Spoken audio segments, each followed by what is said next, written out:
Big news out of South Africa this week. Julius Malema, the leader of economic freedom fighters, has been found guilty of breaking firearm laws. Yeah, apparently back in 2018, Julius Malema was caught on video firing rifles into the air.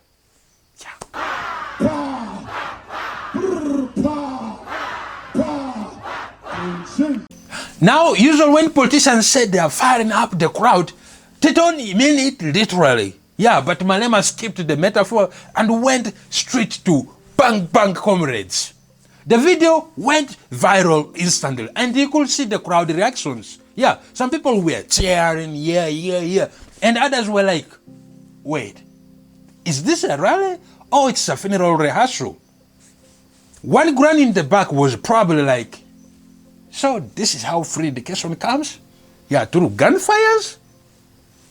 And the video was everywhere. Yeah, you know you've really messed up when your political rallies look less like a campaign, but more like an audition tape for Narcos Eastern Cape. In the court, Malema argued that the firearm was a toy gun. Bro, a toy gun? This is why you don't let politicians shop at Toys R Us. Nobody believes that. If it was a toy gun, then why did your bodyguard hand it to you like it was a nuclear code? And let's be honest, we all had toy guns growing up, and they had two sounds. Pew pew or click click. Yeah, Malema's one had an actual recoil. That's not a toy gun. That was the season 2 of Rambo. Yeah, speaking of which, his bodyguard was acquitted. Acquitted? Yeah, the guy who literally handed him the weapon. Yeah, that's like saying the waiter is not guilty, just the customer who ordered the steak. Yeah, after you get food poisoning. Yeah. And Julius's explanation? Yeah, he said it was racism. Yeah, just because the white man walked away. Julius. Sometimes it's not racism. Sometimes it's just South African law saying, yeah, we can only handle one crazy uncle at a time. The charges were pushed by Afriforum, the Africana lobby group. Yeah, and they were very quick with it. Yeah, they saw one black man fire one gun and they went, finally, justice. Yeah. Meanwhile, in America, a politician can literally shoot an elephant in the face during a campaign ad, and the people will say, wow, that's a strong family man. I will vote that guy. Yeah, Afriforum must have been praying for this case like, dear God, thank you for Julius Malema. He's our greatest recruitment poster. Yeah. Magistrate Oliver rejected Malema's toy gun defense. Yeah, she basically said, sir, I've seen toy guns and they don't require license and background check. Imagine Malema at court like, your worship, I bought this at the Baby City. Please have mercy. Yeah, and the magistrate is like, well, if that's a toy gun, then my husband's Hilux must be, a Hot Wheel. But here's the thing, only Julius Malema could turn his party's 5th anniversary into John Wick for Eastern Cape edition. Other parties celebrate with the balloons and the cake. Yeah, the EFF celebrates with the live ammunitions. That is not a birthday, that's a drive-by with the speeches. And the poor crowds, they came for freedom songs and they left with the tie knitters. Think about it, Malema's party is called Economic Freedom Fighters. Yeah, but if you're firing guns at a rally, you're not fighting for economic freedom. The only economy you're supporting is, bullet industries. And the only freedom you are getting is, prison yard exercise time. So, to recap, Julius Malema says it was a toy gun, his bodyguard walks free, and Afriforum is celebrating. And the magistrate says, nope, you are guilty.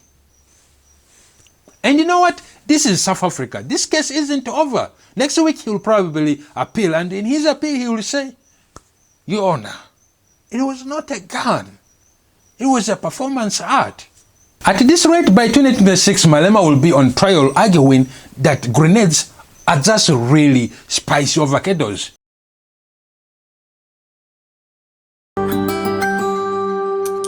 So it's been 3 years since Captain Ibrahim Traore seized power in Burkina Faso through a coup d'etat. 3 years.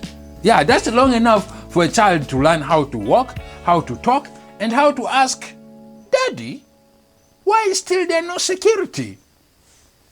Yeah. Back then, Traore justified his takeover by saying previous leaders failed to protect the country from jihadist violence. He promised within months Burkina Faso would be safe again.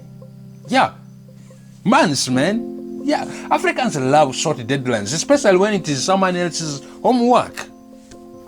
And sure, on the paper, things look different. The army has got more weapons, shinier uniforms, and even better PR. Yeah, thousands of volunteers have joined their ranks because nothing says job security like risking your life for a government that can't guarantee safety, security. Yeah. But step outside the press conferences into the villages. Little has changed. Yeah, terrorist groups still control large parts of the country. It's like applying a fresh coat of paint on a collapsing house. Looks good, but until the roof falls on your head. Yeah. According to NGO accolades, Burkina Faso suffered as many attacks in 2023 and 2024 as in the years before. But here's the kicker, double the number of victims. Nearly 16,000 people just killed in just 2 years. Yeah, you know your security strategy is failing when the terrorists look at the stats and they go, wow, even we didn't expect these numbers. This is amazing. Yeah. Meanwhile, freedoms are selling faster than a cheap t-shirt in hot water. Yeah, arbitrary tensions are up. Political positions are silenced. Unions are cracked down. And the press? Gagged. Yeah.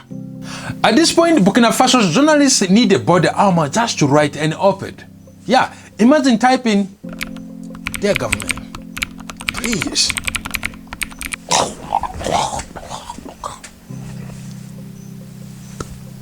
Yeah.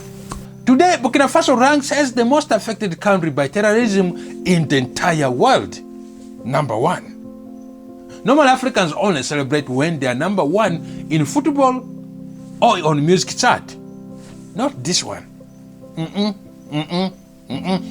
Not this one. This is like winning world's worst Wi-Fi award. Sure, you're on top of it, but no one is proud of it. Yeah. And yet, despite the bloodshed, despite the reparation, Traore's popularity has soared. Yeah, he's more popular now than when he took over the power. Why? Because he tapped into something deeper. You know, he pushed radical reforms like breaking ties with France, reclaiming sovereignty, and talking Pan-African unity. Yeah, he's speaking to that part of Burkinabe spirit that wants dignity, not dependency. Yeah, it's almost like he's running 2 parallel governments. One where people die every day, and another one where people cheer every speech. Yeah, it's politics of survival and symbolism. Yeah. So here we are, 3 years after promises of peace, Burkina Faso is more militarized, less free, and more violent. And somehow, its leader is more beloved. In African politics, that is the ultimate paradox. Yeah, the worse things get, the stronger the man in charge appears. Yeah, it's like the country is on fire, but people are applauding the guy holding the matches because at least he looks confident doing it. Yeah, I'm Gilbert Drapari and this is the Let's Feed Africa as always. Thank you for watching and please don't forget to subscribe. We'll be right back after this break. Thank you for watching.